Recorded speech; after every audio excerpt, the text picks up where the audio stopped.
Break کے بعد ایک بار پھر سے آپ کو خوش آمدید کہتے ہیں، اور بریک کے دوران ہمیں ایک بہت ہی خاص مہمان جوائن کر چکے ہیں، ہمارے ساتھ موجود ہے جی حافظ سلیم صاحب ہے، اسکالر ہیں، ہمارے ساتھ موجود ہوتے ہیں اور خاص طور پر ہمیں وظائف کے حوالے سے بتا رہے ہوتے ہیں۔ سر، آپ کو ہم خوش آمدید کہتے ہیں ٹرانسمیشن میں، اور رسول خدا صلی اللہ علیہ وآلہ وسلم کی بہت ہی پیاری بیٹی کی بات ہو رہی ہے۔ ہمیں یہ بتائیے کہ خواتین کے لیے کوئی خاص وظیفہ جو وہ چلتے پھرتے کام کرتے، کچن میں کام کرتے، بس پڑھتی رہیں اور برکتیں رحمتیں سمیٹتی رہیں، کیونکہ پتہ ہے رمضان المبارک میں خواتین کی ڈیوٹی تھوڑی بڑھ جاتی ہے۔ جی بسم اللہ والصلاة والسلام علی رسول اللہ۔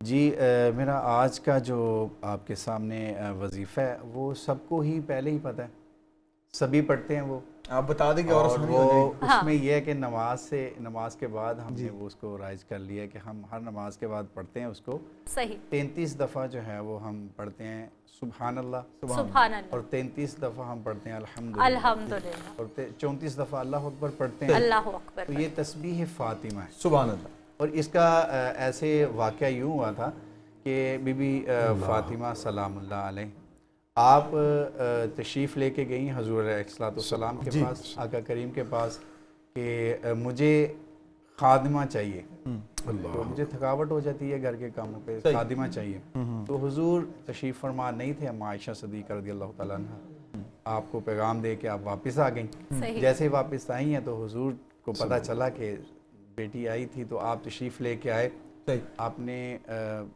حضرت علی کرم اللہ وجہہ علیہ السلام آپ کو بھی بٹھا لیا، اور بی بی فاطمہ سلام اللہ علیہ آپ کو بھی بٹھا لیا، اور فرمایا کہ آپ کو میں ایسا ایک وظیفہ نہ دے دوں کہ جو اس سے بھی بہتر ہو جو آپ خادمہ مانگ رہی ہیں۔ تو حضور علیہ السلام کی زبان پاک سے یہ وظیفہ جو ہے وہ جاری ہوا، 33 دفعہ سبحان اللہ، 33 دفعہ الحمد شریف، اور 34 دفعہ اللہ اکبر۔ اور پھر یہ وظیفہ تھکن دور کرنے کا، جو کام کرتے ہیں اس میں تھکاوٹ ہو جاتی ہے اس کا، اور یہ مجھے تو یہ ہے کہ میں نے جب سے بھی مطلب پروان چڑھے ہیں دیکھا ہے گھر پہ، تو اماں جی کو بھی دیکھا ہے یہ وظیفہ کر رہی ہیں، والد صاحب کو بھی دیکھا ہے یہ وظیفہ چل رہا ہے، اور جو بزرگ ہیں ہمارے ان کو بھی یہ دیکھا کہ یہ وظیفہ تسبیح طیبی صاحب یہ واقعی یہ جو وظیفہ بتا رہے ہیں نا، یہ ہمارے والدین ہماری مائیں بھی پڑھتی ہیں، اور پھر آگے ہم بھی، اور اسپیشلی رات کو سوتے ہوئے ہمیں بتایا جاتا ہے کہ آپ رات کو سوتے ہوئے یہ پڑھ کے ضرور سوئیں۔ ایک روایت میں یہ بھی ہے کہ رات کو اگر سوتے وقت جو ہے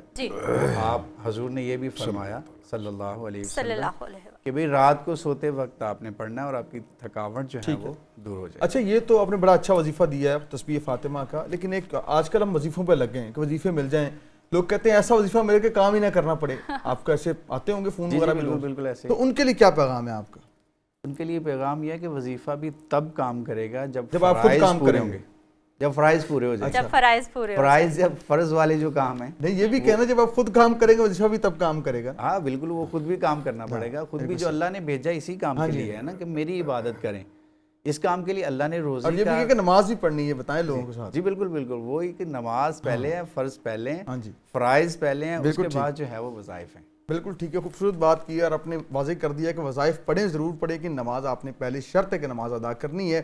اور جس طرح ہم ذکر سیدہ پاک کا کریں تو میری ایک ذاتی خواہش ہے کہ اگر ہم جناب فضا کا ذکر نہ کریں اماں جی کا، تو میں سمجھتا ہوں کہ بزم مکمل نہیں ہوگی۔ جناب اماں جی فضا سلام اللہ علیہ کا ذکر کریں، کیونکہ ایسی خادمہ جو اماں جی پاک کی خادمہ ہوں، تو آپ ان کا ذکر خیر کر دیں، پھر ہم نعت پاک کی طرف جائیں گے۔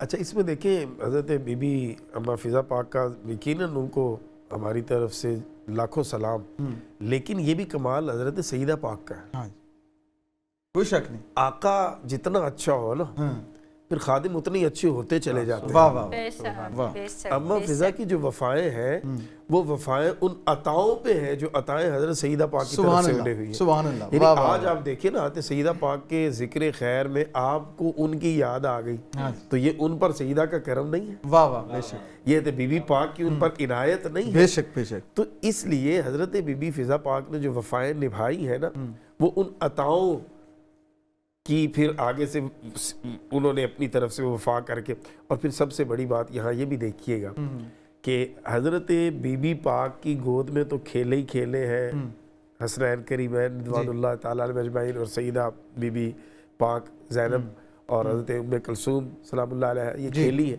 لیکن حضرت اماں فضا کی گود میں بھی یہ کھیلے ہیں. سبحان اللہ، واہ. یہ اعزاز، یہ سعادت کتنی بڑی ہے جی. کہ ایک تو سیدہ کونین کی وہ خادمہ ہیں اور پھر ان کے بچوں کو اپنی گود میں کھلانے کا موقع میسر آ رہا ہے. پھر وہ اس گھر میں موجود ہے جس گھر میں حضور صلی اللہ تعالیٰ علیہ وسلم کے سانس کی مہک ہے، اور جس گھر میں حضرت بی بی پاک رضی اللہ تعالیٰ عنہ و سلام اللہ علیہا ہر وقت ان کے ساتھ وہ موجود بھی ہے، انہیں صحبت بھی میسر آ رہی ہے اور انہیں فیضان بھی نصیب ہو رہا ہے. اور پھر حضرت بی بی پاک نے یقیناً جو وفا کی ہے، اور جس طرح انہوں نے حضرت حسنین کریمین رضوان اللہ تعالیٰ علیہ اجمعین، اور بالخصوص پھر جب آپ حضرت مولا حسین پاک کا سر اقدس جب بازار شام میں تھا، اور اس وقت وہ جب وہاں انہوں نے جس طرح اس کا استقبال کیا اور پھر اپنی محبت نچھاور کی، تو یقیناً آج کا دن بنتا تھا کہ حضرت اماں فضا کا ذکر کیا جائے، اور آپ نے یہ کر کے اس کمی کو پورا کر دیا ہے. آج کی بیٹیوں کو کیا پیغام دیں گے اماں جی پاک کی سیرت کے حوالے سے؟ اب پیغام بڑا واضح ہے عارف بھائی، میں پہلے بھی عرض کر چکا، عزت اور ذلت کا معیار وہ نہیں ہے جو آپ نے سیٹ کر رکھا ہے. آزادی اور چار دیواری میں قید کا معیار وہ نہیں ہے جو کسی نے آپ کے ذہنوں میں بٹھا دیا ہے. آپ کی تقریب، آپ کی عزت، آپ کا مرتبہ، آپ کا سٹیٹس حضرت سیدہ طیبہ طاہرہ کی سیرت پر عمل میں ہے. جتنا عمل کرتی چلی جائے گی اتنی صاحب عزت ہوتی چلی جائے گی، اور جتنا سیرت سیدہ پاک سے دور ہوتی چلی جائے گی اتنی ذلت آپ اپنے لیے. سلیم بھائی کیا پیغام دیں گے آج کے تعلق سے؟ میرا بھی یہی پیغام ہے کہ بالکل سیدہ پاک سلام اللہ علیہا آپ کی سیرت پاک کو پڑھا جائے اور اس پہ عمل کیا جائے. خاص طور پہ جو ہمارے گھر پہ مائیں بہنیں، بیٹیاں، بہو ہیں، وہ ساری تعلیمات سیدہ زہرا سلام اللہ علیہ اس کو ہی فالو اپ کریں، کیونکہ اور تو ٹک ٹاک، یوٹیوب سارا کچھ ہے، دنیا داری تو ہے، لیکن اگر ہم سیرت نہیں پڑھیں گے اپنے بڑوں کی اور ان کی سیرت نہیں پڑھیں گے کہ جو شفاعت کبریٰ کے بالکل خاص ایک ممبر ہیں، مطلب وہ ہمیں امت کو یاد کر رہی ہیں اپنے بابا جان کی، اور ان کی سیرت کو پڑھنا ہمارے لیے باعث فخر ہوگا کہ ہم ان کی سیرت کو پڑھیں اور ان کے بتائے ہوئے طریقوں پر عمل کریں. خوبصورت پیغام آپ نے دیا. ناظرین کرام، آج کے دن جو ہے میں جہاں پہ یہ آپ کو عرض کرتا چلوں کہ کوشش کریں گھروں کے اندر آپ کے اشارے سے آپ کے لیے محفل کا اہتمام کریں.